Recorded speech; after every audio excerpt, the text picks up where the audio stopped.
ఆ మధ్యన 'తాండవ్' అనే వెబ్ సిరీస్ అమెజాన్ ప్రైమ్‌లో పెట్టి హిందూ దేవీ దేవతలను అవమానించడం, సెంటిమెంట్‌లు అవమానించడం, దాని మీదన ప్రజాగ్రహం పెరిగి బాయ్‌కాట్ అమెజాన్ అన్న నినాదం పెద్ద ఎత్తున అయితే వాళ్ళు క్షమాపణ చెప్పి అది తీసేసినటువంటి సందర్భం చూసాం. అయితే ఇక్కడ కీ పాయింట్ ఏంటంటే బిజినెస్‌కైతే బౌండరీలు ఉండవు గానీ, భావోద్వేగాలకు ఉంటదన్నటువంటి సంగతి వీళ్ళు మర్చిపోతున్నారు. ఇక్కడ దేవతల్ని అమ్ముకోరు, గౌరవిస్తారు. అది మర్చిపోయినటువంటి వాళ్ళనే ప్రజలు గుర్తు చేస్తారన్నటువంటి కాన్సెప్ట్‌ని బాయ్‌కాట్ అమెజాన్ అని మళ్ళీ ఒక ట్రెండింగ్‌లోకి వచ్చినటువంటి కారణం ఏంటంటే ఏదైతే ఆహ్, రే ఏది మన దేశానికి సంబంధించిన పుస్తకాలవి కూడా అమ్ముతది గదా! ఈ పుస్తకాలు అమ్మే దాంట్లో 'కాళీమా ఏ కలెక్షన్ ఆఫ్ షార్ట్ స్టోరీస్' అని ఒక పుస్తకం అట.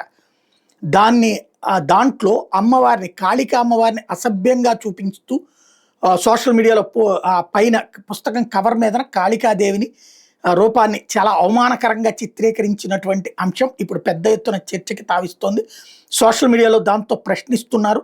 బాయ్‌కాట్ అమెజాన్ అని. బాయ్‌కాట్ అమెజానే కాదు, ఎవడైతే ఆ పుస్తకం రాశాడో, ఆ పుస్తకానికి సంబంధించిన అట్ట తయారు చేశాడో వాడిని కూడా తీసుకొచ్చి బొక్కలో తోస్తే గానీ కరెక్ట్ కాదు. ఎందుకంటే ఇదొక ఆట అయిపోయింది.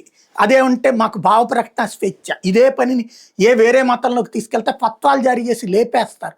ఒక్క హిందువుల దగ్గరకు వచ్చేటప్పటికినే స్వేచ్ఛ పేరుతో హిందూ దేవీ దేవతలను అవమానించడం అన్నట్టు ఒక ఆటగా మారిపోయింది.